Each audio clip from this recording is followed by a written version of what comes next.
በመቸኮላችን ምክንያት የምናጣው በጣም ብዙ ነገር አለ። በጣም ዓለምን የሚያውካት አሁን ችኮላ ነው። ቸኩሎ ማግባት፣ ቸኩሎ መመንኮስ፣ ቸኩሎ መብቃት፣ ቸኩሎ ቅዱስ መሆን ያምራችኋል አይደል? እናንተ ራሳችሁ ሱባኤ በሄዳችሁ በሶስተኛው ቀን ክንፍ አውጥቼ እንደሆነ ብላችሁ ጉያችሁ መዳሰስ ነው የምትጀምሩት ማለት ነው። በቃ ቸኩሎ መምህር መሆን ይሄ ሁሉ ማለት ነው። እንደዚህ ያለው ቸኩሎ መናገር፣ መረጋጋትን ማጣት የእግዚአብሔር ሰዎችና የሰይጣን ሰዎች ምልክት አንደዋችሁ ችኮላና መረጋጋት፣ ህዱእነት፣ እርጋታ የሚባል ነገር የለም። ሁሉንም ቶሎ ሞክረን እንጠፋለን። ሌላው ቀርቶ 5 ዓመት የጸለይንበትን ጊዜ እግዚአብሔር ዛሬ መልስ በሚሰጥበት ጊዜ እኛ አኩርፈን ጥለን እንሄዳለን። ቸኩለን ማለት ነው። በክፉ ሰዎች ላይ ሲፈረድባቸው ዛሬ ካላየን ብለን ሃይማኖቱን የሚክድ ሰው ማለት ከቤተ ክርስቲያን የሚወጣ ዛሬ ለምን ዋጋቸውን አይሰጣቸውም?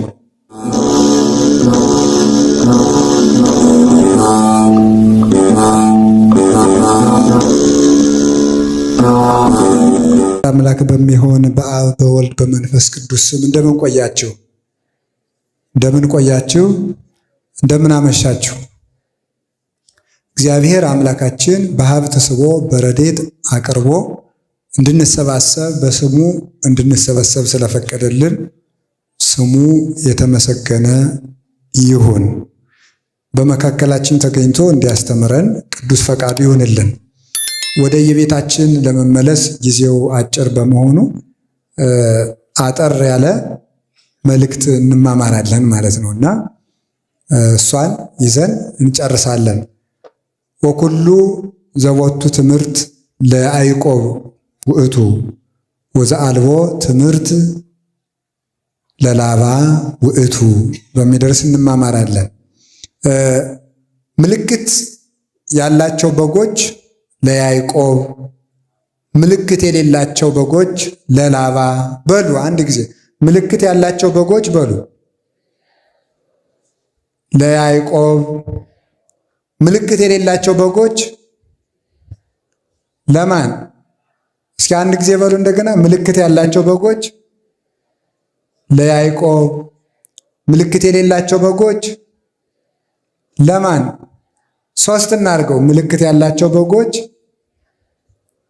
ለያዕቆብ፣ ምልክት የሌላቸው በጎች የማን ናቸው? እሺ ኦሪት ዘፍጥረት ምዕራፍ 30 ቁጥር 41 ላይ የምናገኘው ኃይለ ቃል ነው።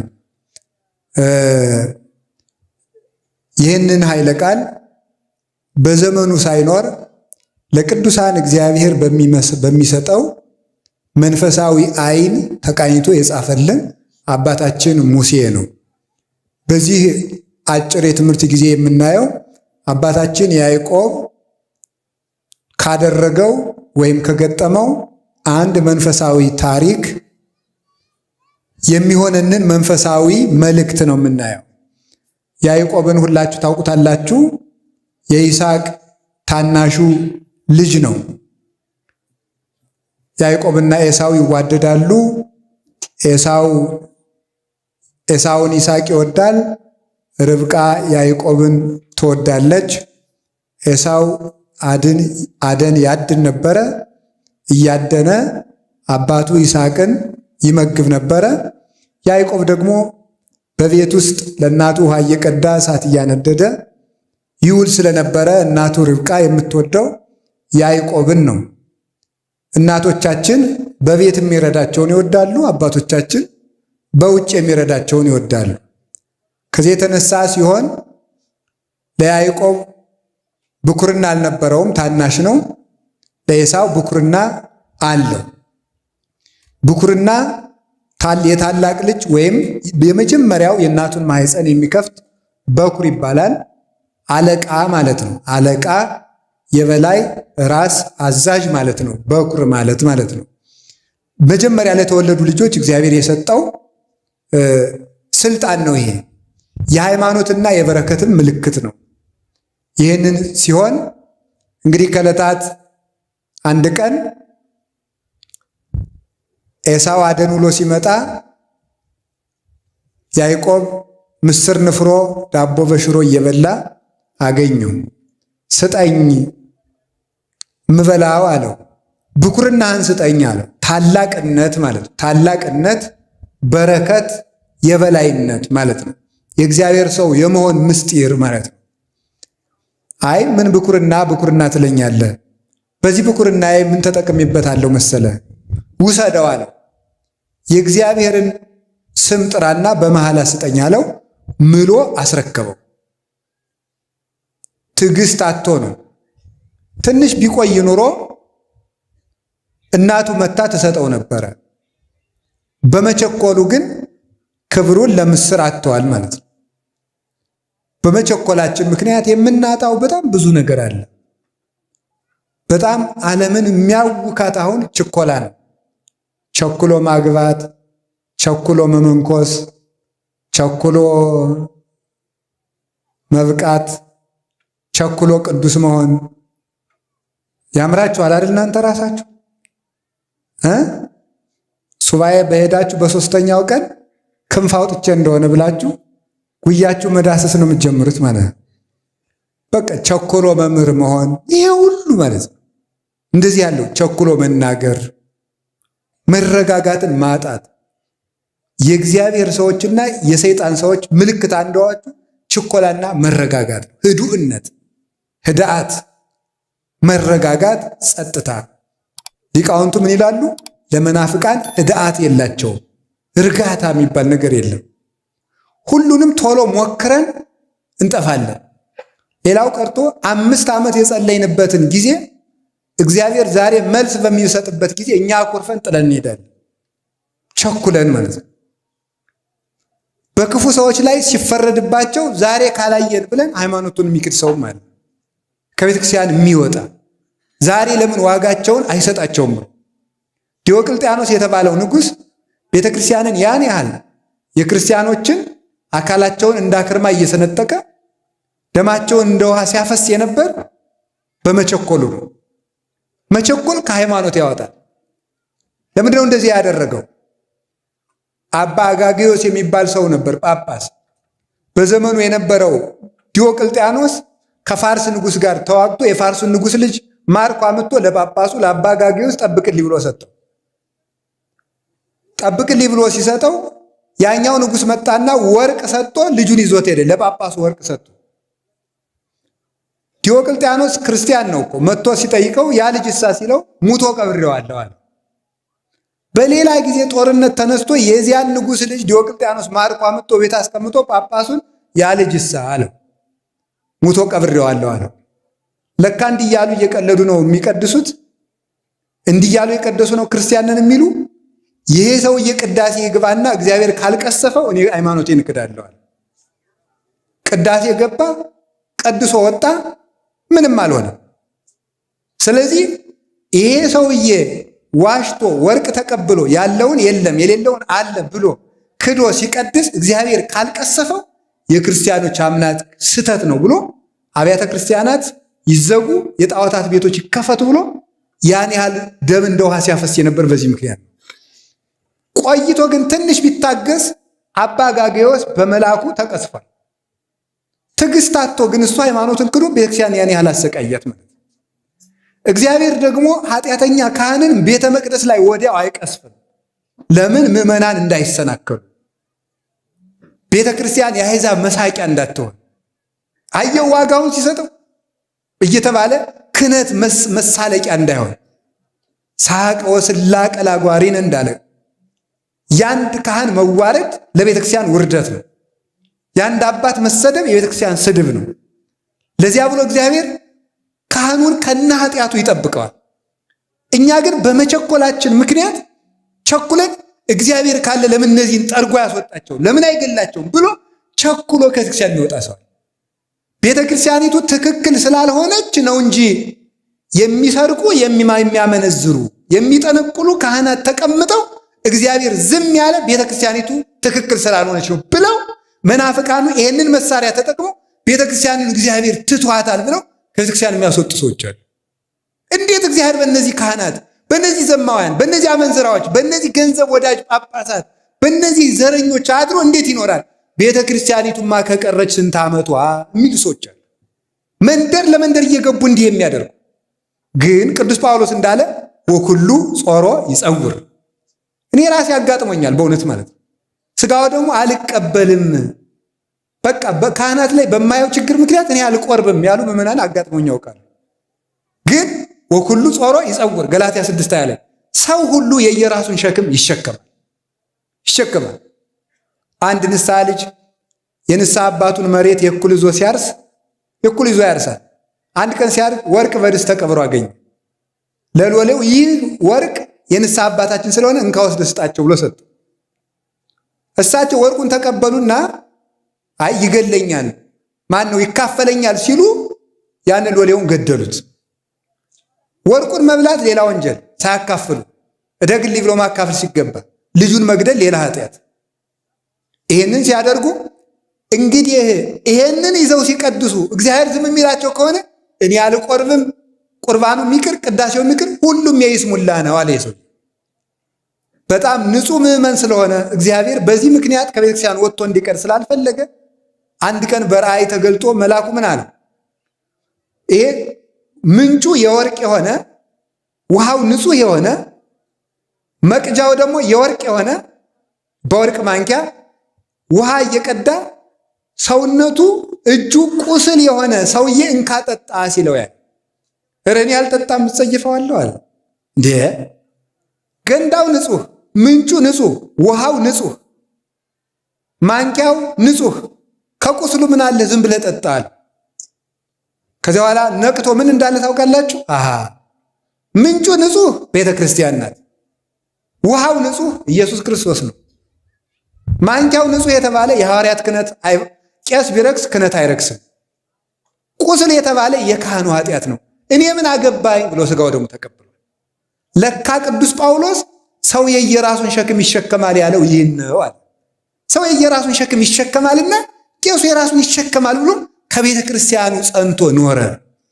አሁን የመንደር ጠለቅላቆች የሆኑ ሾላቆች ምዕመናንን አንድ የሚያሰድዱበት ኢትዮጵያ የዓለም ብርሃን በሚባለው ቴዎድሮሳውያን የሚባሉት ተሐድሶዎችም ጭምር ቤተ ክርስቲያኒቱን ትቷታል። ኃጢአት ሰልጥኖባታል። ጳጳሳት ኃጢአተኞች ናቸው። መነኮሳት ኃጢአተኞች ናቸው። ገዳሙም ረክሷል። ዲያቆናቱም ረክሰዋል። ቄሶቹም ረክሰዋል።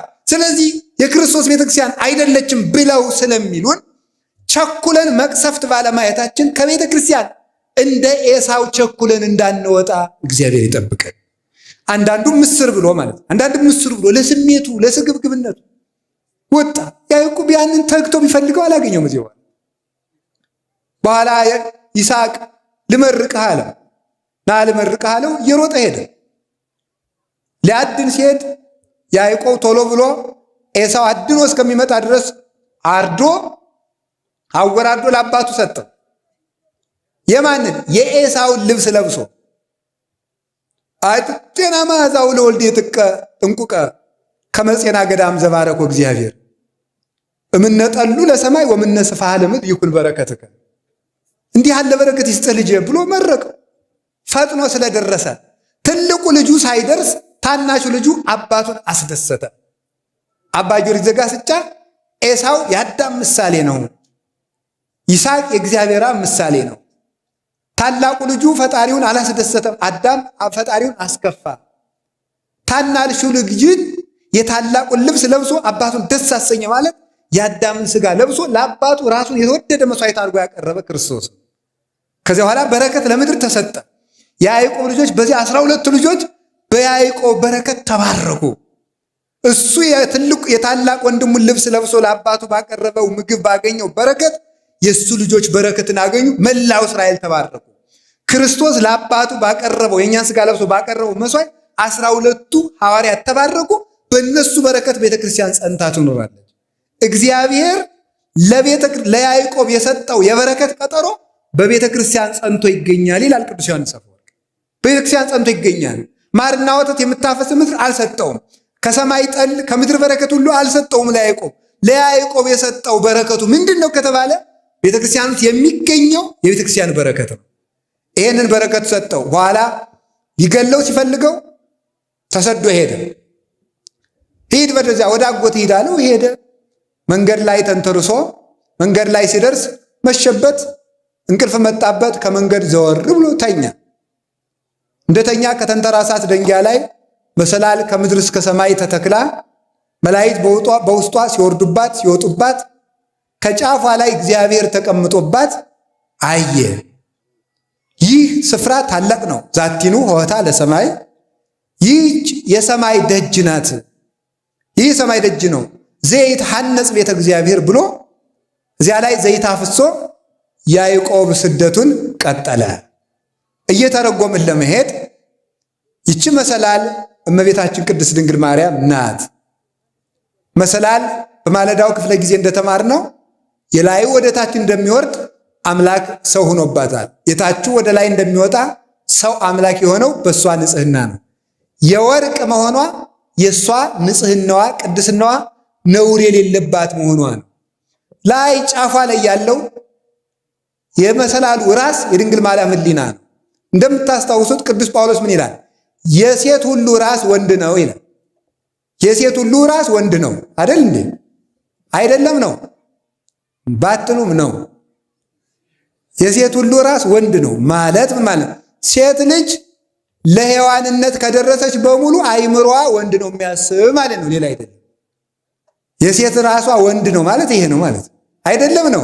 ስትለብሱ ራሱ እኮ ሴቶች ወንዶች ስለእናንተ ምን እንደሚያስቡ እያሰባችሁ ነው የምትለብሱት ማለት ነው። ስለዚህ የሴት ራሷ ማን ነው ተባለ? ወንድ ነው ነው። ልብስ ሴቶች ጌጥ የሚያበዙት ለዚያ ነው። ምንም ነገር የለው። ምንም የታወቀ ነገር እኮ ነው። ስለዚህ የሴት ራሷ ማን ነው? ወንድ ነው። የድንግል ማርያም ራስ ግን እግዚአብሔር ነው ይላል ዮሐንስ ደማስቆ። የድንግል ማርያም ራስ ግን እግዚአብሔር ነው። እሱን ብቻ ነበር የምታስበው ማለት ነው ፈጽሞ። ለዚህ ነው እንዘ የአምር ብእሴ ያለችው። ወንድ ሳላውቅ እንዴት ይደረግልኛል ብላ የተናገረችው ለዚህ ነው። ወንድ ሳላውቅ እስከ መጨረሻው የተዘጋ ማኅተመ ድንግልና እስከ መጨረሻው ድረስ እኔ እኮ ወንድ አላውቅም ያለችው በዚህ ነው። ድንግልናዋ ጸንታ እንዲያውም ምን ይላል? እኔ ወንድ አላውቅም ያለችው መናኝ እኮ ነኝ እያለችው ነው ይላል። በድንግልና የምኖር መናኝ ነኝ። እንዲያውም ቅዱስ አትናቴዎስ ሲተረጉ ምንድን ነው የሚለው? ድንግል ማርያም ቤተ መቅደስ በ12 ዓመቷ የገባቸው ይላል። ቤተ መቅደስ የመነኮሳት የበዓታቸው ምሳሌ ነው። ስለዚህ ምን አደረገች ማለት ነው?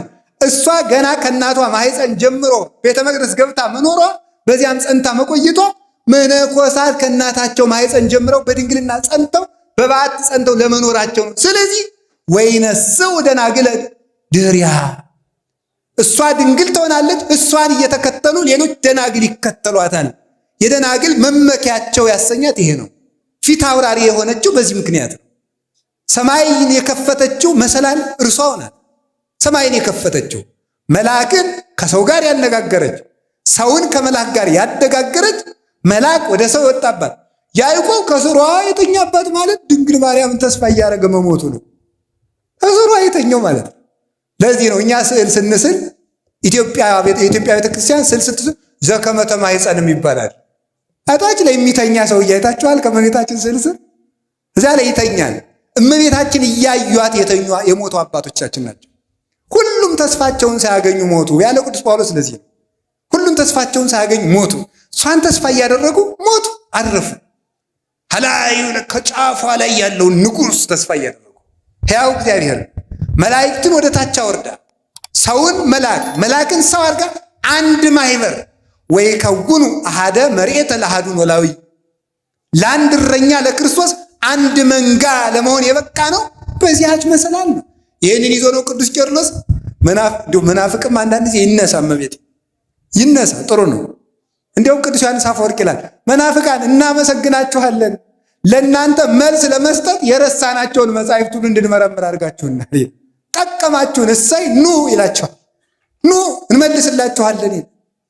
ስለዚህ ምንድን እነዚህ እና ቅዱስ ቄርሎስ ለንስጥሮስ መልስ ለመስጠት በተሰበሰቡበት ጉባኤ ምን አለ? ንስጥሮስ ድንግል ማርያምን ተሳድቦ ለእሱ መልስ ሰጡት። ሲሰበሰቡ አስተጋብአተነ ቅድስት ድንግል ተመልከቱ እንተባቲ ንዋየ ድንግልና ዘአልቦ ሙስና፣ መለወጥ የሌለበት ድንግልና ያላት ምርጥ ቃይቱ ማርያም ሰበሰበችን ይላል።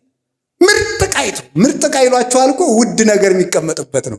እግዚአብሔር ከተቀመጠባት ከድንግል ማርያም በቀር ምርጥ ቃ ማለት ምርጥ ቃይቱ ማርያም አምላክን የያዘች ምርጥ ቃ ውዲቱ ቃ እሷ ናት። በዓለም የማትለወጥ እሷን ነው። ስለዚህ ይህች እመቤታችን የጉባኤያችን እመቤት ናት። ለዚህ ነው ሰላም ለኪ እንዘ ንሰግድ ለኪ ማርያም ምን አስተበቋቂ ማህበረነ ዮም ድንግል ባረኪ ምን ይላል?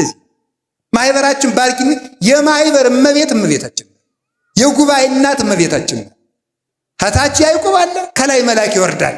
ሰውና መልአክ አንድ ላይ እንዲሰበሰብ በቤተልሔም እንዲሰበሰብ ያደረገቻቸው ሰማይ ማርያም ናት። እሷ ናት እመቤታችን። የያዕቆብን ውበት የወደደ ለርስቱ መረጥን ወሐረየነ ሎቱ ለርስቱ ስንወልድ ያዕቆብ ዘአፍቀረ። የያዕቆብን ርስት የወደደ ለርስቱ መረጠን አለ። ወስኑስ ለያዕቆብ ይእቲ ሥጋ ለቅዱስ ያሬድ።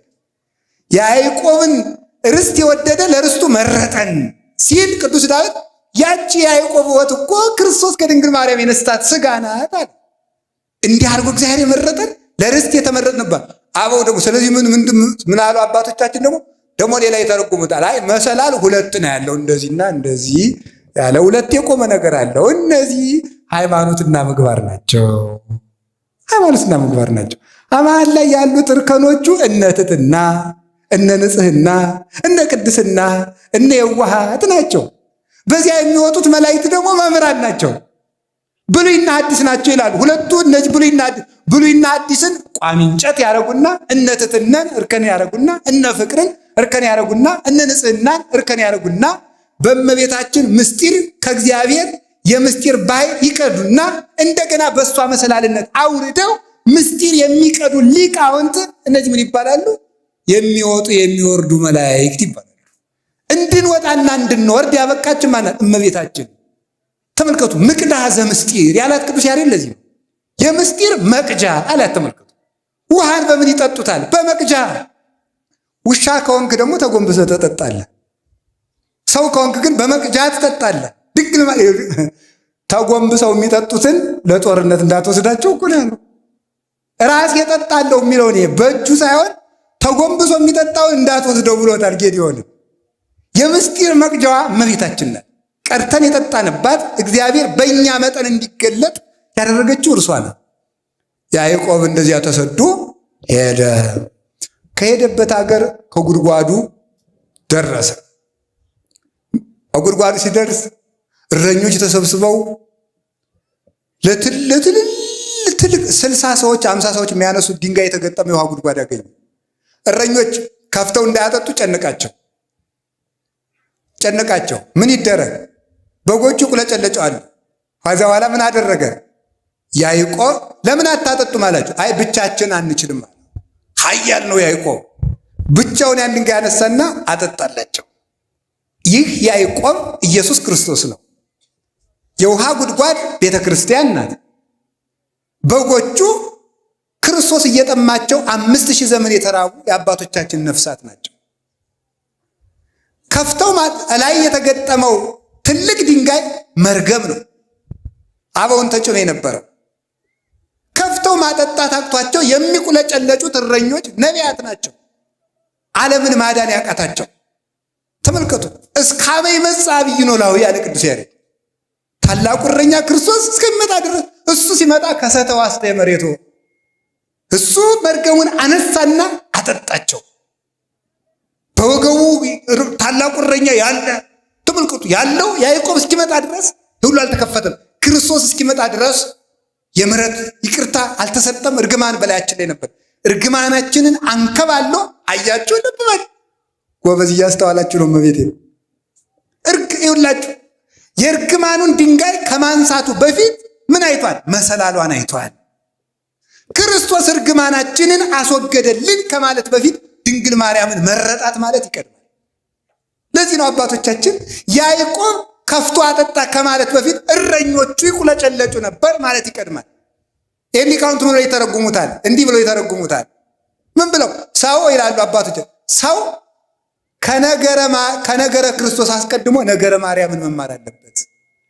ከነገረ ማርያም አስቀድሞ ትንቢተ ነቢያትን መማር አለበት ያሉ ለዚህ ይህን ያላወቀ ሰው ከክርስቶስ መድረስ ፈጽሞ አይችለው። መሰላሊቱን ሳታይ ጉድጓዱ እንዴት ብለህ ትደርሳለህ? ድንግል ማርያምን ትተህ ያዕቆብ ከከፈተው ጉድጓድ መጠጣት አትችልም። መሰላሏን ሳታይ አይቻልም። ይሄ ቅደም ተከተል የክርስቶስ የሥጋዌ ጎዳና ነው። ከዚያ በኋላ ሄደ። ራሔል እየሮጠች መጣች። ነው አያችሁ ነው ከጉድጓዱ ራሔል እየሮጠች መጣች። አንቺ የማን ነሽ? እኔማ የላባ ነኝ። ወንድሜ ነው ይሄ ሳላት ወንድሜ ነው ይሄ። ከዚያ በኋላ አብሯት ገባ። አብሯት ከገባ በኋላ ራሔልን አጋባኝ አለው። እሺ አለ። ራሔልን አጋባኝ ሲለው እሺ አለና አውቆ ትልቅ እያለ ትንሽ አይዳርም። ታላቂቱ ልያ እንደው መልኳ የዚያን ያህል እሷ እንዳረለት ዛራ ተዳር ሰርጎ ዓለም ቀለጠ ተብሎ ስትታይ ማናት? ልያ ደብታምር እኮ ነው። ራሔልን ብሎ ወዶ ልያ። አይገርማችሁም? እናንተ እንደዚያ ሆናችሁ አታውቁም? በመልክ እኮ አይደለም። ራሔልን ብላችሁ እየለፋችሁ ልያ ናችሁ። በቃ ሁሌ ብዙ ነገር ማለት ነው። መጨረሻ ላይ መልክ ለፍቶ ለፍቶ ልያ ለፍቶ ለፍቶ ልያ ይኩ ይገርማል። ለፍቶ ለፍቶ እግዚአብሔር ውጭ ተለፍቶ ተነግዶ ተነግዶ መጨረሻ ላይ ልያ ሲነጋ ማለት ሲነጋ ያው እንዴት ላድርጋ ነው? 7 ዓመት ተገዛልኝ። 7 ዓመት ተገዝቶ ማን ይሰጠዋል? ልያ ይኩ አይደረስ 7 ዓመት ተገዝቶ ልያን ከሰጠው በኋላ እንዴት ታደርገኛለህ ሲለው ትልቅ እያለ ትንሽ አይዳር ማለት እንደገና ደግሞ 7 ዓመት ተገዛና ራሔልን ትጨምርላል። እንደገና 7 ዓመት 7 ዓመት ከተገዛ በኋላ በል ደሞዝ ይስጠኝና ወደ ሀገሬ ልመለስ ሲለው እንደገና 7 ዓመት። ስንት ዓመት ተገዛ ያዕቆብ? 21 ዓመት ተገዛ። ግን ያዕቆብ ራሔልን ይወዳት ነበርና ለያዕቆብ ጥቂት ቀን ሆነለት ይላል። በያዕቆብ ውበት ምክንያት 21 ዓመት እንደ ቀን ተቆጠረ። ራሔል መንግስተ ሰማያት ናት ይላሉ ሊቃውንቱ። ስለ መንግስተ ሰማያት ውበት የብዙ ዓመት መከራ እንደ ጥቂት ቀን ይቆጠራል። ያዕቆብ መከራውን ያልሰለቸው የሚወዳትን ራሔልን ስለሚያውቅ ነው። ቅዱሳንን መከራ ያልሰለቻቸው የመንግስተ ሰማያትን ውበት ስለሚያውቁ ነው። ሕማምን ዘለሰዓት ክብረ ወስብሐተ አፈድፊዶ ይገብር ለነ ይላል ቅዱስ ጳውሎስ። ለጥቂት ሰዓት ዲግራይ ቅዱስ ጳውሎስ ያን ያህል ዓመት ተሰቃይቶ የጥቂት ሰዓት መከራችን ይለዋል። የጥቂት ሰዓት መከራችን ብዙ ክብርን አብዝቶ ይሰጥናል። የጥቂት ሰዓት ቅዱስ ቄርሎስ ዘእስክንድርያ ይህን ሲተረጉም ይላል ዓለም ከተፈጠረ ጀምሮ እስከሚጠፋ ድረስ ያለ የሰው ልጅ በሙሉ ዋጋ ሆኖ ቢሰጥ መንግስተ ሰማያትን ለአንድ ደቂቃ ትክ ብሎ ለማየት እንኳን ዋጋ አይገኝም ይላል። ግን አጋንንትን ያሳፍራቸው ዘንድ ሕያው ቅዱስና መሐሪ እግዚአብሔር ይችን የመሰለች ሀገር በቀዝቃዛ ውሃ ሰጠን ይላል። ቸር ይለዋል እኮ ነው በእውነቱ ማለት ነው። ቸር በቀዝቃዛ ውሃ መንግስተ ሰማያትን የሚሰጥ ነጋዴ እግዚአብሔር ብቻ ነው። እግዚአብሔር ብቻ ነው። ከዚያ በኋላ ያዕቆብ ደመወዜን ስጠኝ ሲለው 7 ዓመት ገዝቶ ደግሞ አልሰጥም። እኛም መንግስተ ሰማያት የመንግስተ ሰማያትን ውበት ገብቶን መከራ እንድንንቅ እግዚአብሔር ይርዳን። አሜን በሉ እንጂ። ራሔልን ለማግኘት ስንት ዓመት መገዛት ያስፈልጋል? ልያን እዛ የምትሮጥ ከሆነ መሮጥ ይቻላል። ራሔልን እስከምታገኝ ድረስ ድካም ነው። አሁን የፕሮቴስታንቱ ምኑ እኮ ደክሞት ነው። ኧረ በቃኝ እኔ ወዲያ ሞላ እኔ እያለ የሚጃጃል ነው። ልያን ይዞ የሚሮጥ ነው ይሄ ሁሉ ማለት ነው። ራሔል አይደርስም። ትዕግስት የላቸው። ለራሔል ዋጋ አይከፍሉም። ለመንግስተ ሰማያት ዋጋ አይከፍሉም። አላላ ተገዛ። ደሞዜን ስጠኝ ስለው አልሰጥም። ኋላ አይ በቃ እንግዲህ አይደርስም መስሎት እኮ ነው። በል እንግዲህ ዝጉርጉር እግዚአብሔር ምን ብሎ ይመክረዋል ያዕቆብን? ዝጉርጉር ሲወለድ ለእኔ ይሁን በለው አለ። ኋላ ሄደና ዝጉርጉር ሲወለድ ያዕቆብ በግ ጠባቂ ነው። አብዛኞቹ የእግዚአብሔር ቅዱሳት በግ ጠባቂዎች ናቸው። የሚገርማቸው ዳዊት በግ ጠባቂ ነው። ሙሴ በግ ጠባቂ ነው። አብርሃም በግ ጠባቂ ነው። ዮሴፍና ወንድሞቹ በግ ጠባቂዎች ናቸው። ያዕቆብ በግ ጠባቂ ነው። ሁሉም በግ ጠባቂ ነው። ምክንያቱም የክርስቶስ ምሳሌ ክርስቶስ የእኛ እረኛ ስለሆነ ማለት ነው። የእሱ ምሳሌዎች ስለሆነ ከዛ በኋላ ዝጉርጉርን ስጠኝ በለዋል። ዝጉርጉር ሲወለድ ልውሰድ አለ። ውሰድ ዝጉርጉር ምን 10 ዓመት አንድ ቢወለድ ነው ብሎ ነው። ደው ድረስ አይደርስም መስሏችሁ የምትገቡት ቃል ኪዳን ብዙ አይደል? ብዙ ድሮ እናት አባቶቻችን እንደሚቀልዱብን ማለት ነው። ይሄንን ግልገል አሳድግና ያንተ ነው ይሉና ስንለፋ ጨው ስናልስ ለይተን ቅጠል ስናበላ ከርመን ደግሞ ይቻውን የተወለደችው ናት እንባላለን። አይ መከራችን እኮ ነው እንደወለድ ስንለፋ ይሄ እንግዳ ስለሚመጣውን ልናርደው ነው ፊኛውን እሰጣለሁ ለአንተ እንባላለን። ከስረን ቅርት እንደው ይገርማል። እንደዚህ እኮ ነው ማለት ነው። ያንዳንዱ ትዳር ቃል ኪዳን እንደዚያ ነው አይደል? እንዴ አይደርስም መስሏችሁ ምንም እንደው እሺ በይኝ እንጂ እኔ እንደው ምንም እኮ ነው። ሰውየው ራሱ ዛሬ ምንም አያደርግም። ዘዋል የመጨረሻ በጥብጥ ነው የሚሆነው ማለት ነው። እና እንደዚህ አድርጎ አይደርስም መስኮት ዝጉርጉር ውሰድ አለ። የማይጨበጥ ተስፋ መስጠት ያጋንንት ምናቸው መለያቸው ነው። የማይጨበጥ ተስፋ መስጠት እስቲ እግዚአብሔር ያሳያችሁ። አሁን ባለፈው አንድ ሰው ሲነግረኝ ነበር፣ አንድ ፓስተር ያደረገው ሁላችሁም አካውንታችሁ ባንኩን ቡኩን እዚህ ያስቀምጡትና ኢየሱስ መቶ ሺህ ብር ያስገባላችኋል። ኧረ ያስገባም ነውር እኮ ነው በእውነቱ። ማለት የማይጨበጥ ተስፋ መስጠት ነውር እኮ ነው። ያጋንንት ጠባያቸው ነው፣ የመናፍቃን ጠባያቸው ነው። ጌታ ኢየሱስ ይላል በቅርብ ቀን መኪና ይኖርሃል። ላይኖርም ይችላል። ነውር አይደለም ይሄ። መኪና ይኖርሃል ይለኛል ይላል። ባይኖረው አይጠየቅም። ዘዋል በቅርብ ቀን ባንኩ ይሞላል። ከየት መጥቶ ተጎልታል ያልሰራው? ነውር እኮ ነው። ያልዘሩትን ማጭድ ይቻላል? እንደው የእነሱ ጅልነት እኮ አይገንደንቀኝም። የእናንተ እብደት ነው። እናንተ እብድ አይደላችሁም። እዚያ የሚያብዱት ነው። እንዲሁ በጣም ነው እኮ የሚያስደንቀው በእውነት ማለት ነው። እንደዚህ አድርጎት እና እንደ ላባ አይደርስም እየመሰላቸው ሲደርስ እንጨናነቅበታለን ብለው የሚያደርጉ ሰዎች አሉ። እግዚአብሔር አሁን እንዲሁ እያለ የሚስቅ እግዚአብሔር አሁን አንዱ ያደረገውን ሰምታችኋል። እግዚአብሔር ስንት ሴቶችን ነው እግዚአብሔር ከኔ ውለዱ ብሏቸዋል እያለ ሲያጃጅል አሁን ደቡብ አፍሪካ ታስሮ ያለ ከ60 በላይ ሴቶችን ነፍሰ ጡር አድርጎ ማለት ነው። አሁን ያንንም እንግዲህ ጌታ ኢየሱስ ፈቅዶ ብሎ የሚቀበለው እብድ ንፍልል ማለት ይህ እኮ ነው። እውነት ነው የምነግራቸው። የማይጨበጥ ተስፋ አንሰማም። እስኪ በሉ የማይጨበጥ ተስፋ በሉ። ምን አንልም። ደግሞ ምንድን ነው የሚለው መጽሐፍ? የሚታይ ወዘሰ ዘያስተሪ ኢኮነ ተስፋ። የሚታየው ተስፋ አይደለም። እስኪ በሉ ሁላችሁ የሚታየው በሉ። ምን አይደለም? ተስፋ አይደለም። በሚታይ ጤና ይሰጣል። በቅርብ ቀን በእግርህ ትሮጣለህ። በቅርብ ቀን በእጅህ ትሮጣለህ። ምንድን ነው እንደዚህ ያለ ነገር? ዘሐመ ምስለ ክርስቶስ ይነግስ ምስለ ክርስቶስ እምከመ አረይነ ሕማመ ምስሌሁ ከማሁ ኒዕሪ ክብረ ምስሌሁ። ቅዱስ ጳውሎስ ያለ በመከራ ከመሰልነው በክብር እንመስለዋለን። ከክርስቶስ ጋር እንሞታለን፣ ከክርስቶስ ጋር እንነሳለን። የሥጋ ስብከትን ተስፋ የሚያስደረግ የላባ ስብከት ይሄ ነው። ዝቁርቁሩን ውሰድም አይደርስም መስሎት ኋላ ምን አደረገ? ያዕቆብ የዋህ ነው፣ ሞኝ ግን አይደለም። ቅድም እንደተነገር ነው 3 በትሮችን ወሰደና ላጣቸው። 2ቱን ላጠ፣ አንዱን ቅጥልጣል አደረገው። ቅጥልጣል ወይም ሸመልመሌ ምን ማለት መስላችሁ?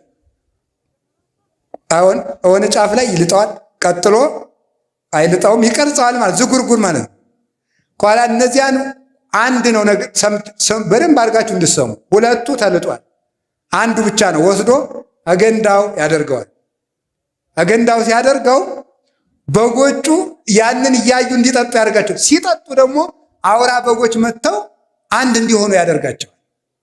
ከዛ በኋላ ያንን እያዩ ሲጠጡ አንስት በጎች ያን እያዩ ሲጠጡ አውራ በጎች መጥተው ደግሞ አንድ ሲሆኑ ያንን ብትር የመሰለ ይጸንሳል። ጠቅላላ በጉ ሆነም እንደሆነ ዝጉርጉር። እንደው ይገርማል እኮ ጠቅላላ የሚወለደው በሙሉ ምን ሆነ? ዝጉርጉር እንዲሆነ። ይህንን ይዘው ሊቃውንቱ ሴቶች እንደው አንዱ ነው ያለ ሴቶች ወንድ በተመኙበት ቀን ሌላ ወንድ ሲያልፍ እንደው በሜዳው ተመኝተው ማታ ከባላቸው ጋር ካደሩ የቀኑን ሰው የሚመስል ልጅ ሊወልዱ ይችላሉ። ይሄ በጣም ችግር ነው ማለት ነው። ይሄ በጣም ችግር ነው። ከዚያ በኋላ ሰውየው ምን ሊል ይችላል? ከማን የወለድሽ ይል ያ ልጅ ደግሞ ያ ሰውየው ቁጭ ያለ ሰውዬ አስቸጋሪ ነገር ነው እውነቱ ማለት ነው። ስለዚህ ለዚህ ብልሃቱ ምንድን ነው የሚያስፈልገው? ዓይንን መመለስ ነግሬያቸዋለሁ። እስቲ ዓይንን መመለስ በሉ። አዎ ቅዱስ ዳዊት ያለው ይሄ ነው። ሚጦላ አይንቴ ከመይራ ከንቶ፣ ዓይኖቼ ከንቱ ነገርን እንዳያዩ መልስልኝ። እስኪ በሉ ዓይኖቼ በሉ ከንቱ ነገርን እንዳያዩ ምን በልልኝ ነው? መልስልኝ። ዓይንን መመለስ እንዴት ያለ መልካም ነገር ነው ማለት። እንደው በዚያው የሥጋውን የምናውቀው ትዳሩ እንዳይበጣበጥ ብዬ ነው ይሄን ያመጣሁት እንጂ ሐሳባችን ሌላ ነው። ዝጉርጉር ተወለዱ። ከዚያ በኋላ ዝጉርጉር ተወለዱ። ከዚያ በኋላ ምልክት ያላቸው በጎች በሙሉ የማን ሆኑ? አረ ንገሩኝ በሞቴ ርዕሳችን ላይ ደረስ። ትምህርታችን ይጨርስ ነው። ዝጉርጉሮች የማን ናቸው? ምልክት የሌላቸው የማን ናቸው? የላባ ናቸው። እዛ ወደ ያዕቆብ ያንን በግ ካተረፈ በኋላ እግዚአብሔር ምን አለ? ወደ ቤቴል ተመለሰ። ተመለስ እንግዲህ አንተን ወደ ተግድሮ ለአንተ ወደ ተገለጥኩበት አባትህ አብርሃምን ከካራን ከካላውዲዮን አውጥቼ በመስዋዕት መሰዊያው ላይ በተገለጥኩበት ለአንተ በታየውበት ለአንተ በተገለጥኩበት ለአባትህ ለይስሐቅ በታየውበት የወርቂቱን መሰላል ወዳየባት ወደ ቤቴል በጎችና ቤተሰብን በሙሉ ይዘህ ውጣ አለው።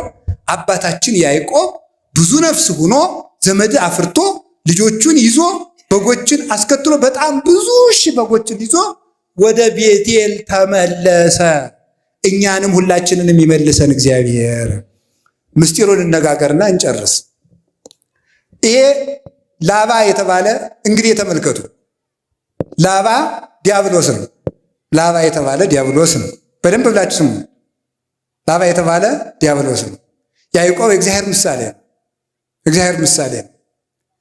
ያዕቆብ በዚያ የኖረበት ጊዜ ወይም ደግሞ እዚያ የነበረው ገንዳ በጎቹን ያጠጣበት የነበረው ገንዳ የቅድስት ቤተ ክርስቲያን ምሳሌ ነው።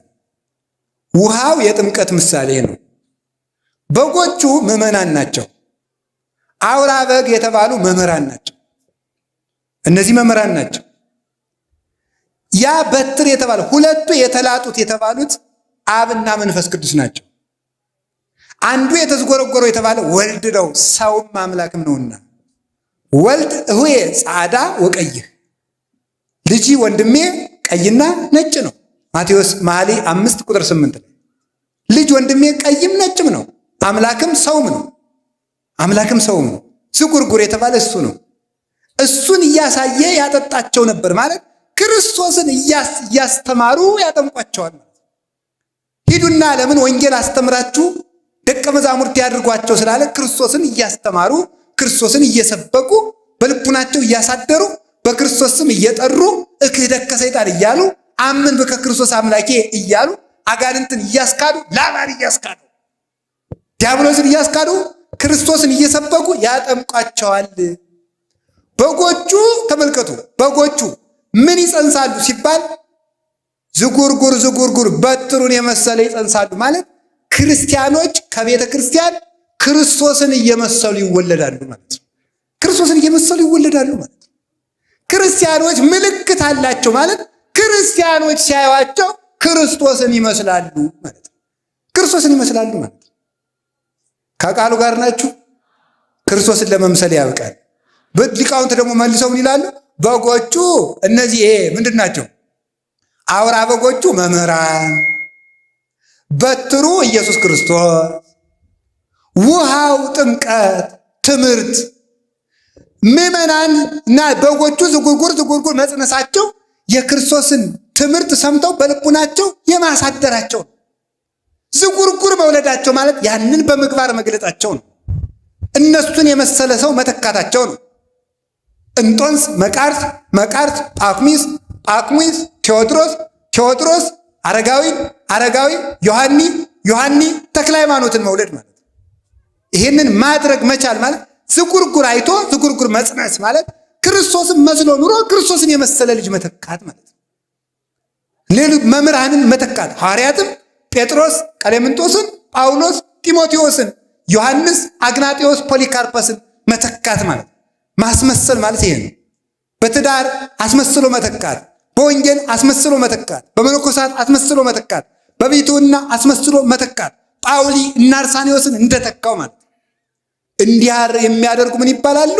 የያዕቆብ በጎች። ለዚህ ሁሉ መድኃኒቱ አውራዎቹ ናቸው ማለት መምህራን ናቸው።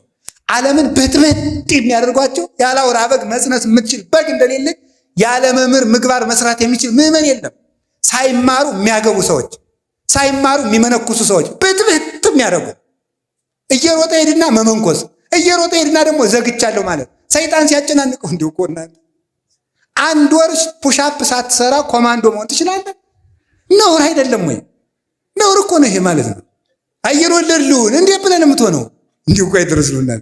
ደረትህ እንደገረረ አጥንትህ እንደደረቀ ማሰሪያ ሳይፈታ ምን ብለህ ነው ኮማንዶ የምትሆን? ሞኝ አረም ነቀላ መሰለ እንዴ? አይኮንም። እንደዚህ ሁሉ ዝም ብሎ ብድግ እየሮጡ ወዶ ሰው ዝርግቼ ነው የምጸልይ ከሰይጣን ጋር ደረት ለደረት ውረት እንውረድ ይቻላል? አይቻልም። ደርሶ እየሮጡ ወዶ መዝጋት ደግሞ ደርሶ ከፍቶ መሮጥ በቅቻለሁ ማለት ይሄ ነው። ደርሶ መዝጋት፣ ደርሶ መክፈት ማለት ደርሶ ማግባት፣ ደርሶ መፋታት። ይሄ ነው ችግሩ። ተምሮ መግባት። አሁን እንደው ስታገቡ ምን እያረጋችሁ እንደሆነ ይገባችሁ? ምን እያረጋችሁ እንደሆነ እኮ አይገባችሁ። አሁን ሚስት ቤተክርስቲያን እንደሆነች የሚያውቃለ?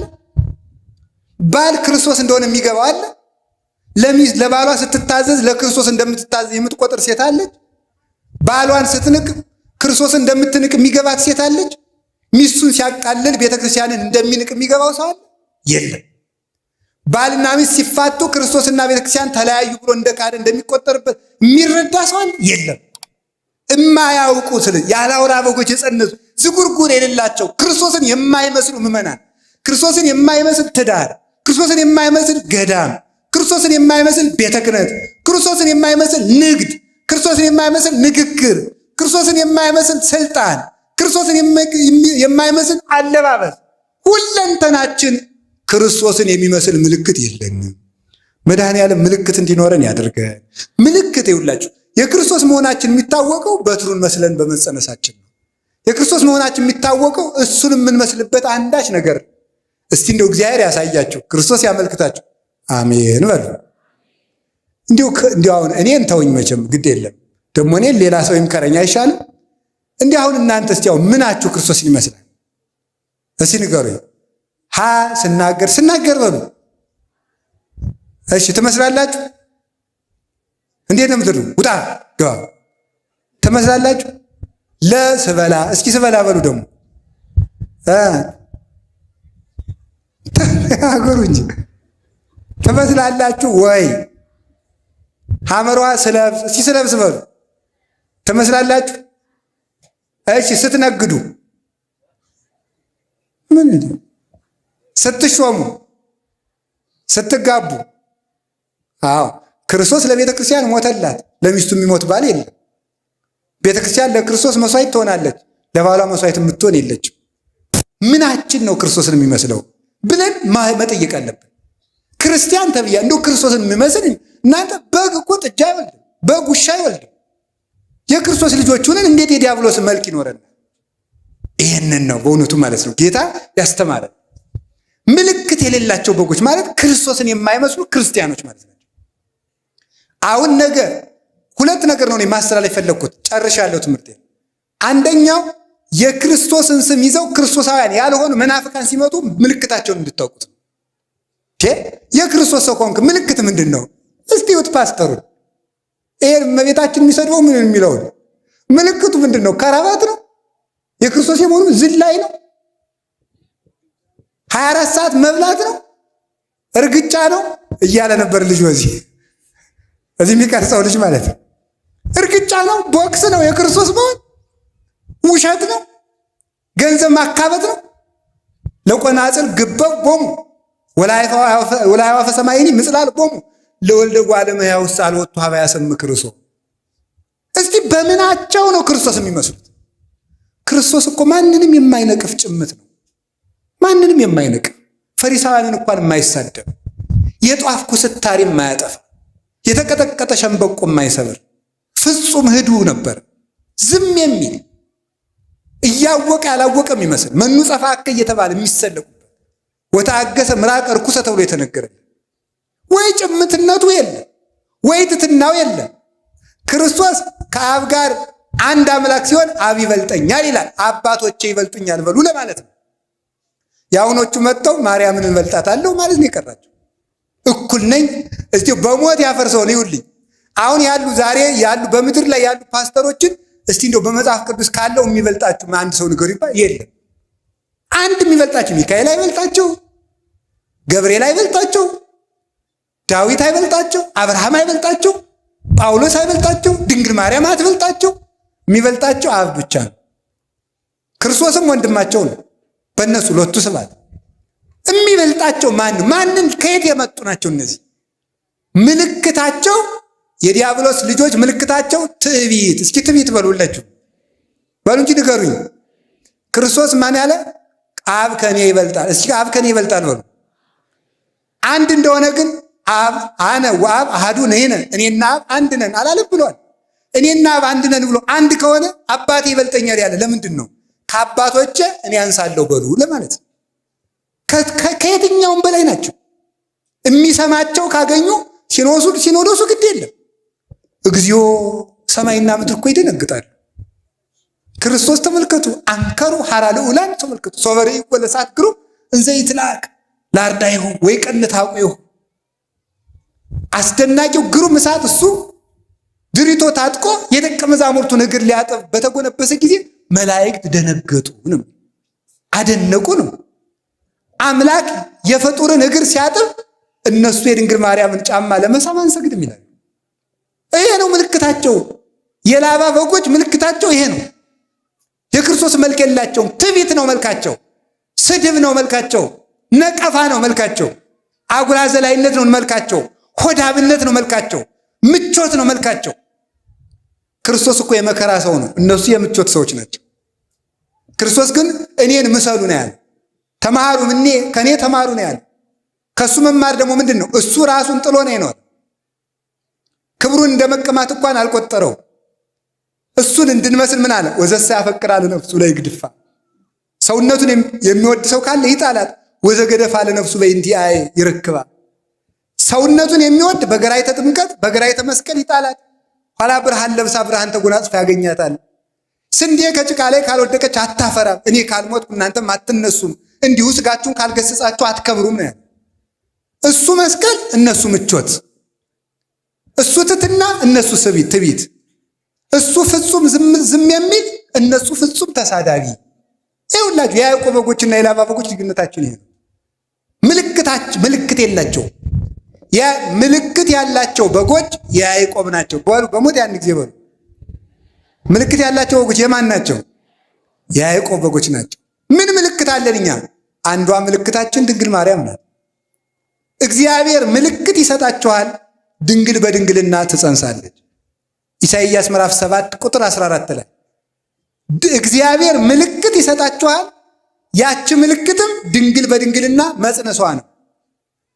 ኢሳይያስ ቀጠረ፣ ባለቤቱ ዮሐንስ 19:26 ላይ ነያምክም ብሎ ያችን ምልክት ሰጠ። ይችን ምልክት የያዘ ሰው የክርስቶስ በግ ነው። ድንግል ማርያምን የያዘ ሰው የክርስቶስ በግ ነው። ምልክት የሌለው የላባ ነው ማለት ምልክቲቱ ድንግል ማርያም ናትና፣ ድንግል ማርያም የሌላቸው ሰዎች የዲያብሎስ በጎች ናቸው፣ የክርስቶስ በጎች አይደሉም። አንዱ ምልክታችን መስቀል ነው። መስቀል የላቸው አያምኑትም፣ ይክዱታል። ቅዱስ ጳውሎስ እንዲህ ይላል፣ አንሰ ኢይዝሃር ዘይንበለ በመስቀሉ ለእግዚእነ ኢየሱስ ክርስቶስ። እኔ ከክርስቶስ መስቀል በቀር በምንም በአንዳች ነገር አልመካም፣ ሌላ ትምክህት ይራቅልኝ። አልቦ ዘያነጠኒ እንዘ ጸውር ማኅተሞ ለክርስቶስ በሥጋዬ። የክርስቶስን ማኅተም በሥጋዬ ተሸክሜያለሁና ማንም አያድክመኝ። ገላትያ 6:14 ላይ ክርስቶስ ዓለምን የሚሸከም ሆኖ ሳለ ማቴዎስ 27:57 ላይ እንደተጻፈ ስምዖን ቀሬናዊ እንዲያግዘው ያደረገ ከተቀበለው መከራ መስቀሉ ከብዶት ነው። ነገር ግን ክህነትን በጴጥሮስ ማርያምን በዮሐንስ እንደሰጠ መስቀሉን በስምዖን ለመስጠት ነው፣ በረከት ለማካፈል ነው። መስቀሉ የሌላቸው እነዚህ ተፈጥሯዊነትን የካዱ ስንፈጠር እንኳን እግራችን ስንዘረጋ እጃችን ዘረጋ መስቀል መሆናችን ለመስቀል እኛ ራሳችን የመስቀል ምልክት ነን። መስቀሉን የጣሉ ምልክት የሌላቸው በጎች የዲያብሎስ የላባ ናቸው። እኛ ግን መስቀሉም አለን፣ እመቤታችንም አለች። ጥምቀት የላቸው፣ አይጠመቁም። የያዕቆብ ልጆች ከገንዳው ነው የሚገኙ። እነዚህ ደግሞ አይጠመቁም። የኢየሱስ ስም ብቻ እየጠሩ ነው የሚኖሩ። ክርስቶስ አርአያ አድርጎና አንዳንዶች በስብከት ተጠምቀናል ይላል። አንዱ በስሙ ተጠምቄያለሁ ስሙን ካመንኩ ይበቃኛል ይላል። ክርስቶስ በውሃ ነው የተጠመቀ፣ በውሃ ትጠመቃለህ። በውሃ ነው የተጠመቀ። ሐዋርያትን አጥምቁ አለ እንጂ የሰበከውን 5000 ሰው ሁሉ አጥምቁ አላለም። ግዱን በመጣው ሐዋርያዊ ሰንሰለት በጠበቀ ክህነት ከተጠመቅ የክርስቶስ በግ ትሄዳለህ እንጂ ከክርስቶስ እንጀራ የበላው ሁሉ ካህኑ ነው፣ አልተሾመም፣ አላጠመቀም። እንጀራ መብላት ለ5000 ሰው ተፈቅዷል፣ ማጥመቅ ግን ለሐዋርያት ነው። ይህንን የሚፈጽሙ የያዕቆብ በጎች ናቸው። ከገንዳው አይጠጡም ብያችኋለሁ። የያዕቆብ በጎች ከገንዳው ጠጥተው ዝጉርጉር ይወልዳሉ። እነዚህ ደግሞ ከሐዋርያት ጉባኤ ተምረው ቅዱሳን አባቶቻችን ካስተማሩ ጉባኤ ተምረው ክርስቶስን የመሰለ ልጅ ይተካሉ። እነዚህ ግን ተመልከቱ፣ አውራዎችን አይፈልጉም፣ መምህራንን አይፈልጉም። የአትናቴዎስ፣ የቄርሎስ፣ የዮሐንስ አፈወርቅ፣ የአግናጤዎስ፣ የቅዱስ ያሬድ፣ አባ ጊዮርጊስ፣ የኤስድሮስ ትርጓሜ ሲባሉ ተረት ነው የሚል ስም ያወጡለታል። ያለ አውራ በግ መጽነስ የሚፈልጉ ያለ መምህር መጽደቅ የሚፈልጉ ትርጓሜን የሚነቅፉ እነዚህ የላባ በጎች ናቸው። ቅዱስ ሥጋውን ክቡር ደሙን የማይቀበሉ እነዚህ የላባ በጎች ናቸው። እስራኤል ከግብፅ ሲወጡ ከመቃኑ ላይ ምን አድርገው ነው? ደም ቀብተው ምልክት ያለበትን ቤት እያየ ሞተ በኩር አልፏቸው ነው። የበራቸው የቤቱ መቃን የተባለ የምዕመናን ከንፈራቸው ነው። ሥጋው ደሙን አይቀበሉም። የጌታ እራት እያሉ መቀለጃ እያደረጉ እንጀራ ዳቦ ሲቆርሱ ነው የሚውሉት። አይቀበሉም። እሱ ግን በአማን ሥጋዬ ውእቱ ሥጋዬ ነው እንጂ ከመስጋዬ አላለም። ይህ ሥጋዬ ይህ ደሜ ነው ነው ያለ። ሥጋውን አይቀበሉም፣ ደሙን አይቀበሉም። እንዳይቆርቡ ክህነት የላቸውም። ክህነት እንዳይኖር ደግሞ ሁሉም ካህን ነው ይላሉ። ሁሉም ካህን እንዳይሆን ደግሞ ቅዱስ ጳውሎስ ለጢሞቴዎስ በማንም ላይ ፈጥነህ እጅህን አትጫን ብሎታል። ስለዚህ በየትኛው መንገድ መዳኛ የላቸው። ስለዚህ ድንግል ማርያምን በእናትነት ምልክት፣ መስቀሉን በማይተብነት ምልክት፣ ጥምቀቱን ምልክት፣ ቅዱስ ሥጋውን ክቡር ደሙን ምልክት፣ በጎ ጭምትነትንና ትሕትናን ምልክት ያደረጉ ሰዎች እነዚህ የክርስቶስ ገንዘቦች ናቸው። እነዚያ ግን የዲያብሎስ ገንዘቦች ናቸው። በጣም ሰፊ ምልክት ያለው ነበር። ይበቃናል። ምልክታችን ይዘን ተገኝተን የክርስቶስ በጎች ለመሆን ያብቃል። ወስብሐት ለእግዚአብሔር። ይቆየን።